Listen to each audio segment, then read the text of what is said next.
¿Una persona joven puede sufrir insuficiencia cardíaca?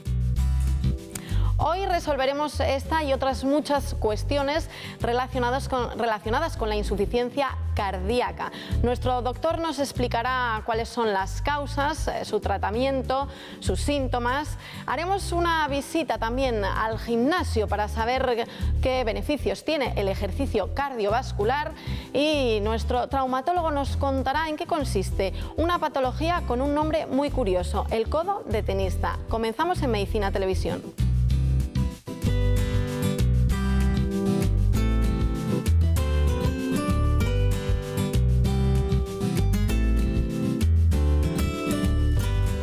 Yo lo relaciono con infartos y anginas de pecho y ese tipo de cosas, pero no sé nada más. Que es una dolencia relativa al corazón, pero poco más, la verdad.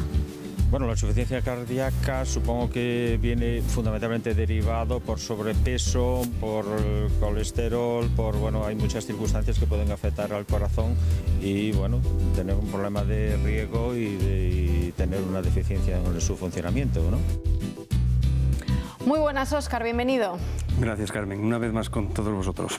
Bueno, pues han mencionado la palabra corazón, infarto. ¿Qué es exactamente la insuficiencia cardíaca? Bueno, pues la insuficiencia cardíaca realmente es la incapacidad que tiene el corazón para ejercer su función dentro del organismo humano, que consiste en ejercer de bomba, es decir, es el que se encarga en llevar la sangre desde el corazón a todos nuestros músculos, es decir, es la bomba que hace circular la sangre en nuestro organismo. ¿Y por qué se produce? ¿Cuál sería la causa de que no funcione bien, en este caso, el corazón? Bueno, pues el 75%, las 3/4 partes de los problemas que tiene el corazón en lo que respecta a esta enfermedad son debidos a dos causas, que es la cardiopatía isquémica, llámese el infarto, angina de pecho, todas estas cosas, y que luego ya podemos desgranar, si quieres, en problemas de alimentación, de colesterol, de hipertensión, etcétera, y desde luego la hipertensión como tal, como hemos dicho ahora.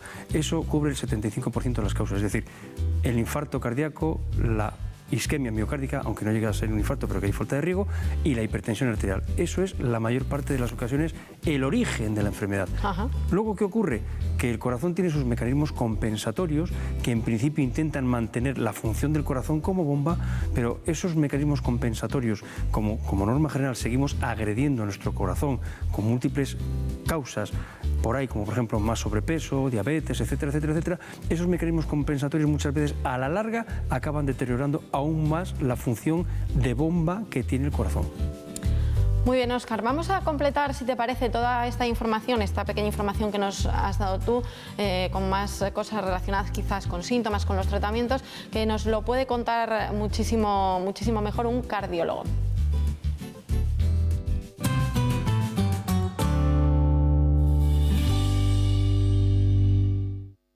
La insuficiencia cardíaca tiene dos tipos de síntomas. Unos, lo que nosotros llamamos insuficiencia cardíaca izquierda, la parte izquierda del corazón, que lo que produce es asfixia, falta de aire, hambre de aire. ¿Por qué? Pues porque el corazón no es capaz de manejar el volumen intravascular que nosotros tenemos. Entonces, lo que sucede es que se va acumulando líquido hacia atrás, hacia la parte de los pulmones. Entonces, ese líquido encharca los pulmones, entonces el intercambio de oxígeno a nivel pulmonar no se puede hacer como se hace, como lo hacemos habitualmente. Entonces eso lo que produce es fundamentalmente fatiga. Eso habitualmente empieza siendo disnea o fatiga de esfuerzo, pero finalmente pues puede ser de reposo, incluso necesitar el paciente pues respiración asistida si la insuficiencia cardíaca es una insuficiencia cardíaca aguda grave. El otro síntoma fundamental, que está más en relación habitualmente con el corazón derecho, es la congestión.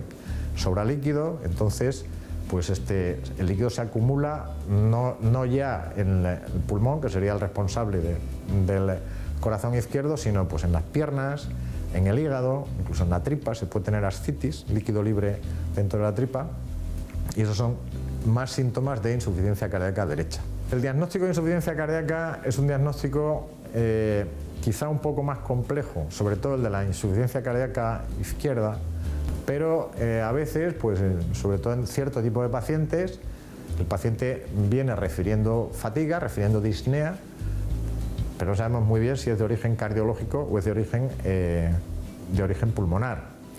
Normalmente el paciente suele tener una historia cardiológica detrás, la exploración física también es muy orientativa, hay una serie de datos a la exploración física, la auscultación pulmonar, la auscultación cardíaca, la frecuencia cardíaca que tiene el paciente, nos están orientando hacia que puede ser más de origen cardiológico o de origen pulmonar, y luego tenemos pues una serie de herramientas complementarias, una serie de análisis específicos en la sangre.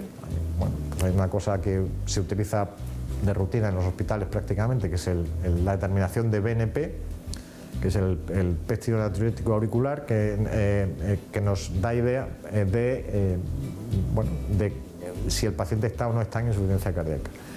Y luego hay una herramienta muy sencilla que hoy día se ha incorporado prácticamente casi como el fonendoscopio en la práctica de los cardiólogos, que es el ecocardiograma. El ecocardiograma nos permite ver cómo se está contrayendo el corazón y también nos da una idea pues, muy exacta de qué es lo que está pasando en ese corazón. Obviamente me he dejado una prueba muy importante, muy sencilla, que es la radiografía de tórax. En la radiografía de tórax nosotros podemos ver la congestión pulmonar y una serie de datos en la radiografía que nos dicen que lo que tiene el paciente ahí en el pulmón es agua. El tratamiento de la insuficiencia cardíaca es un tratamiento relativamente complejo. No hay un tratamiento único.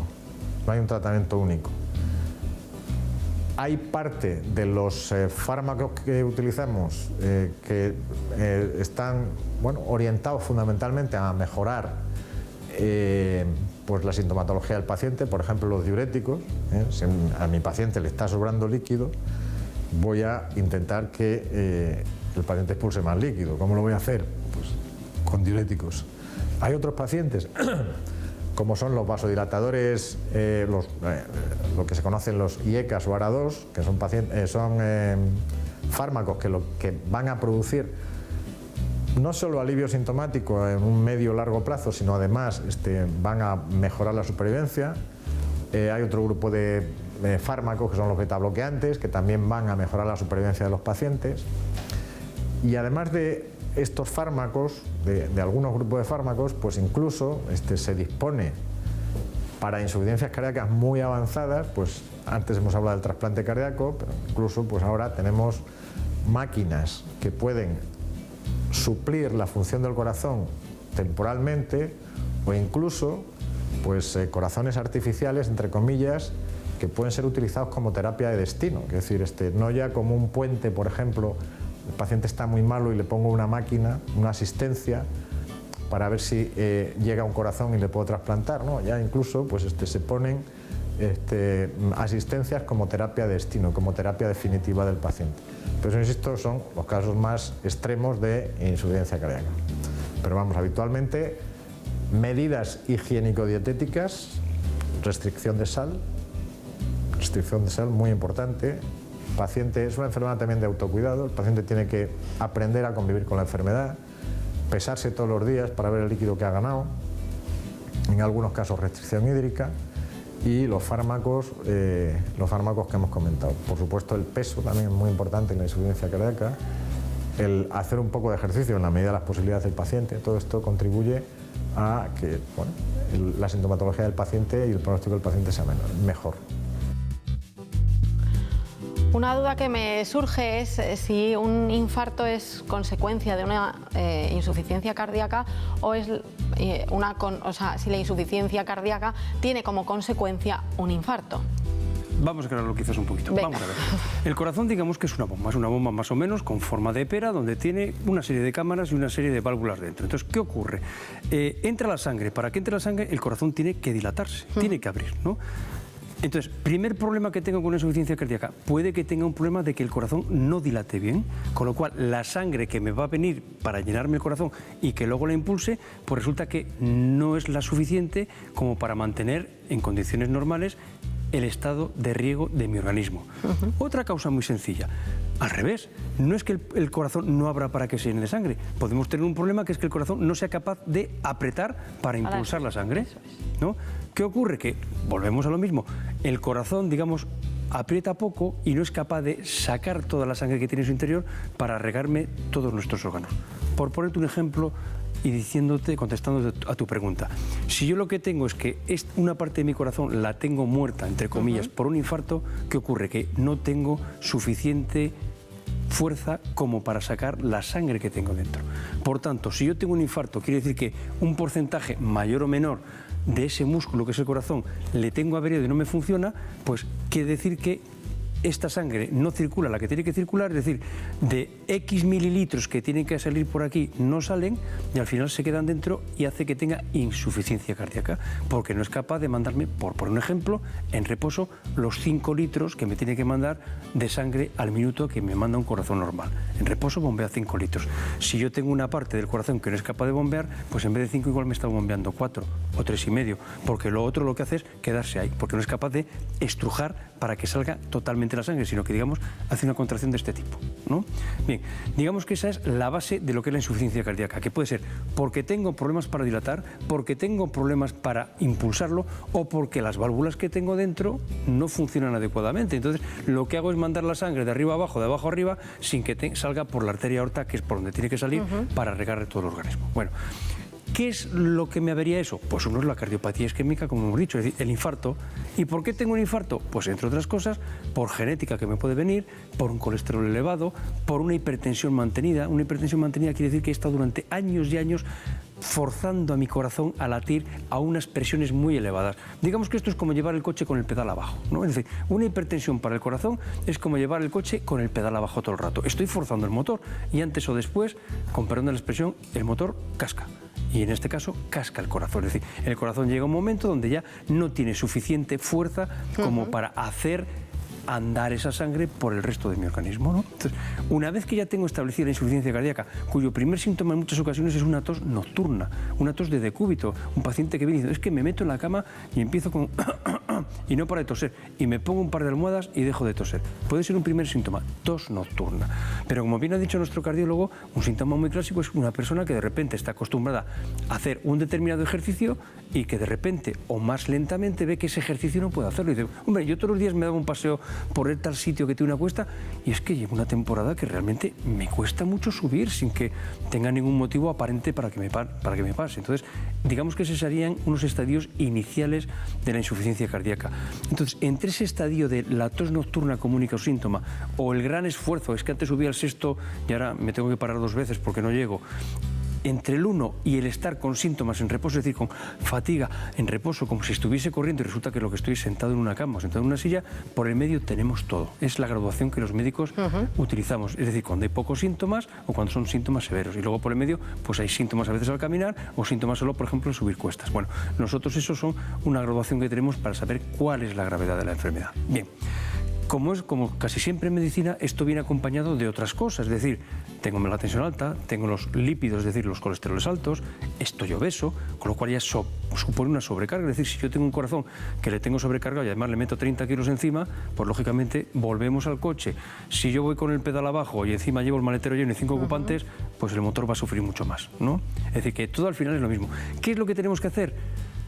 Higiene dietética, comer poco, abandonar la sal, a veces tener cuidado con los líquidos, cuidar nuestra tensión, que no la tengamos alta, nuestra diabetes, todos los factores desencadenantes y ponernos en manos del médico que nos trate. Pero volvemos al error de siempre, no todo en medicina consiste ni en ir al médico ni en tomar pastillas.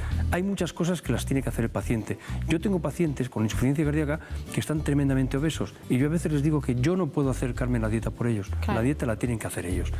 Y ese es el gran problema, que no solo son pastillas, es la higiene alimentaria y de ejercicio de nuestros pacientes lo que más nos condiciona el tratamiento. Muy bien, Óscar, pues vamos ahora con el turno de preguntas de la calle.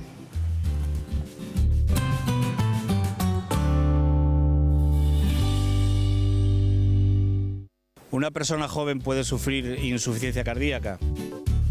Por supuesto que sí, independientemente de enfermedades infecciosas que afectan al corazón y que nos pueden dar inflamaciones del corazón. Por ejemplo, tenemos el grupo de las enfermedades congénitas, las comunicaciones interauriculares o a veces interventriculares, es decir, defectos congénitos, sobre todo de válvulas, que nos pueden dar algún problema, pero incluso a veces enfermedades reumáticas, es decir, anginas que nos dan problemas en las válvulas cardíacas, nos pueden dar como consecuencia de todo eso una insuficiencia cardíaca. A cualquier edad podemos tenerla. Vamos con una nueva pregunta. Buenos días, doctor. ¿Se puede vivir sin con una insuficiencia cardíaca?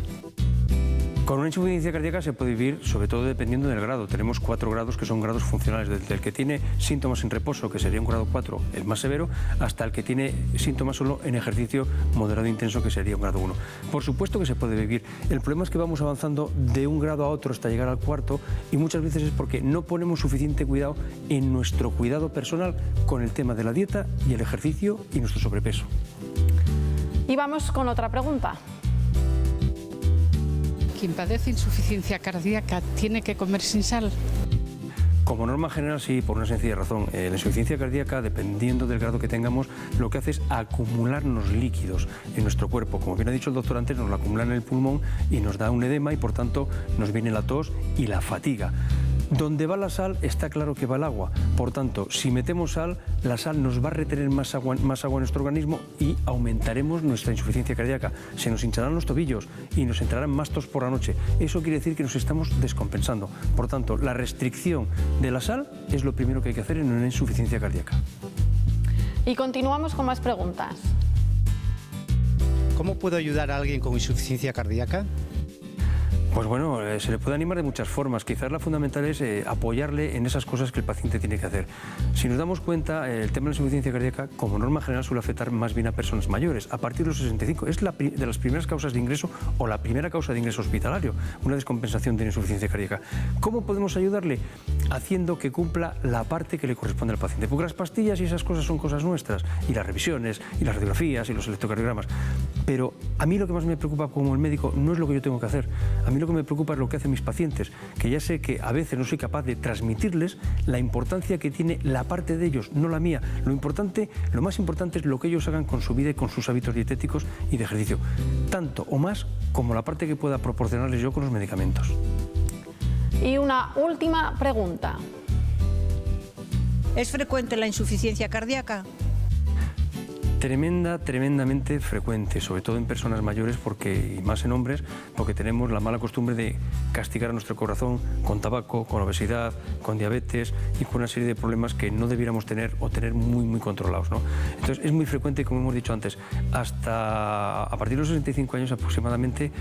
La mayor parte de los ingresos es debido a problemas de insuficiencia cardíaca.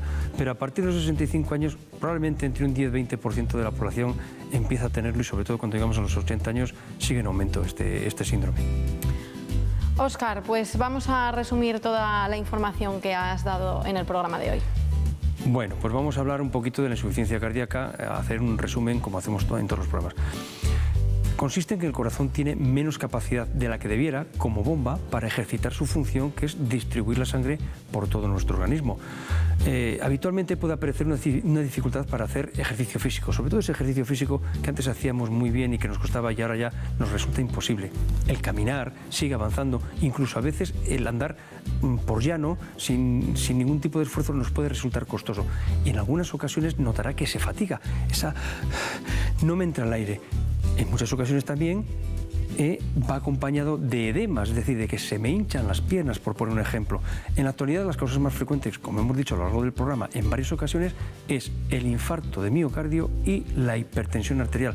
Pero no olvidemos que tanto uno como el otro proviene de otros factores de riesgo que tenemos durante muchos años y que estamos maltratando nuestro corazón. Lógicamente, si queremos controlar esta enfermedad, tenemos que afrontar una serie de cambios en lo que a nosotros nos respecta. Lo primero, cambiar nuestro estilo de vida. Dieta mediterránea, ejercicio físico y tener mucho cuidado con la comida y con la sal. No nos olvidemos del mayor veneno, que vuelvo a decir, es el tabaco. Las grasas, lógicamente, también tendremos que disminuirlas, no solo la sal, porque es una enfermedad que nos fatigamos con facilidad. Por tanto, tendemos a movernos poco y si nos movemos poco, engordamos más. Por tanto, hay que intentar retirar las grasas porque son las que más nos van a engordar. El ejercicio físico es fundamental en todo esto, lo que se pueda, cada uno dentro de sus posibilidades. Hay que seguir estrictamente y al pie de la letra las recomendaciones de su médico. No podemos jugar con los diuréticos, con la digoxina y con una serie de medicamentos que hay veces que se nos olvidan, entre comillas, por ejemplo, porque es que me voy a ir a tal sitio y no me tomo tal medicamento. Eso puede ser el inicio de que pasado mañana entre en insuficiencia cardíaca o en descompensación de la insuficiencia cardíaca. Y el tratamiento quirúrgico a veces se reserva para casos muy seleccionados, que a veces puede ser solucionar problemas que tengo en las válvulas, como norma general, que se pueden reparar o recambiar esas válvulas, y en algunos casos podemos llegar a hacer un trasplante cardíaco dependiendo de las condiciones del paciente. Pero no nos engañemos, primero tenemos que prevenir: fuera tabaco, viva el ejercicio físico, disminúyame las grasas y cuídese, que en resumen lo que se trata no es de curar la insuficiencia cardíaca, se trata de evitar tenerla, que es mucho más importante, mucho más saludable y mucho más barato.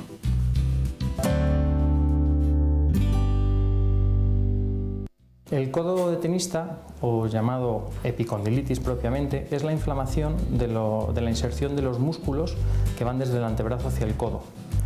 Normalmente se inflama de acuerdo por sobreuso o movimientos de repetición de la muñeca y de la mano. En unos minutos hablaremos del codo de tenista, pero antes les habíamos dicho al principio que íbamos a visitar un gimnasio para ver cuáles son los beneficios del ejercicio cardiovascular.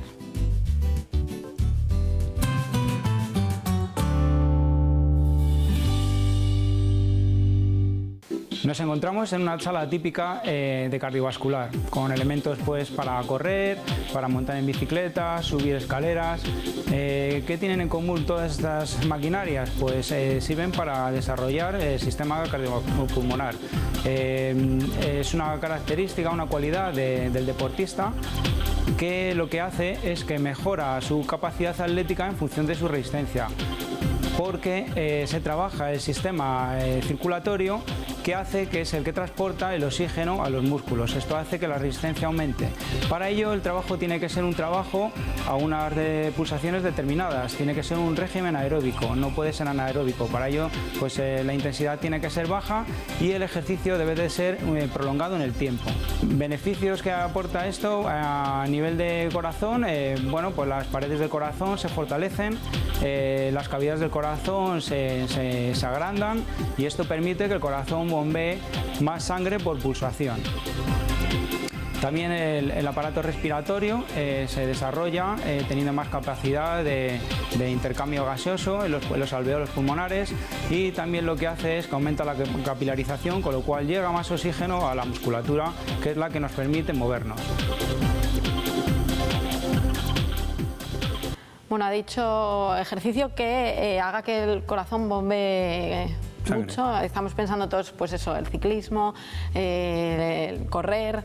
¿Alguna otra cosa que se te ocurra? Muchas cosas, hombre, nadar, andar por hacer trekking, montañismo, bueno, esquí, todo depende del nivel.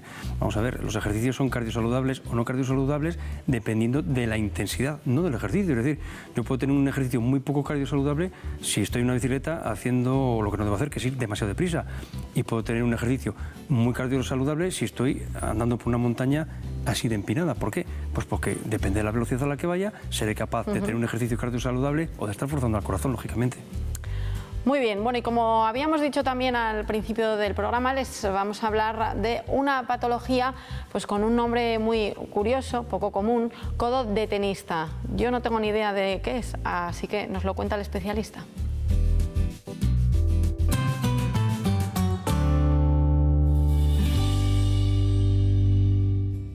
El codo de tenista, o llamado epicondilitis propiamente, es la inflamación de la inserción de los músculos que van desde el antebrazo hacia el codo.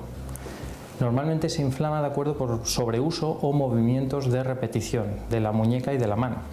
Aparece un dolor, puede ser agudo, también desencadenado por un traumatismo, y el dolor que aparece pues, es irradiado también hacia el antebrazo y la mano. El diagnóstico, aparte de una buena exploración, haciendo movimientos resistidos y palpando la zona del epicóndilo, que causa dolor, con una ecografía y una radiografía para descartar lesiones óseas es suficiente. El tratamiento, en el momento agudo, se intenta bajar la inflamación, ¿de acuerdo? Haciendo reposo de la zona, dando algún antiinflamatorio, utilizando también hielo y evitando, ¿de acuerdo?, ese sobreuso de la zona, utilizando, pues evitando los movimientos, pues el ratón, por ejemplo, en el ordenador, evitando movimientos de repetición de la muñeca e incluso con unas órtesis especiales, unas coderas especiales que hay para el codo de tenista. Una vez que se ha pasado el momento agudo, es fundamental realizar estiramientos y potenciación de la musculatura extensora y supinadora, ¿de acuerdo?, a nivel del codo. Óscar, como me imagino que muchos tenistas no pasarán por la consulta, ¿qué profesión puede desencadenar este problema? Que es que no se me ocurre ninguna. Muchísima gente. Todas las personas que tienen lo que nosotros llamamos presiones, de que tienen que coger herramientas de una forma fuerte y sobre todo que las tienen que manejar con giros. Es decir, hay a patadas, mecánicos, electricistas, fontaneros, incluso amas de casa, el retorcer la bayeta, amas de casa y sobre todo si son profesionales, si son de empleadas de hogar, el hecho de andar retorciendo mucho la bayeta acaba inflamando esa parte del brazo. Pues gracias, Óscar, por tu compañía y por tus explicaciones, claro. Bueno, como siempre ha sido un placer y por supuesto que ha sido un placer estar un día más con ustedes. Y nosotros les hablaremos de muchos más temas relacionados con salud y con bienestar en el próximo programa. Les esperamos.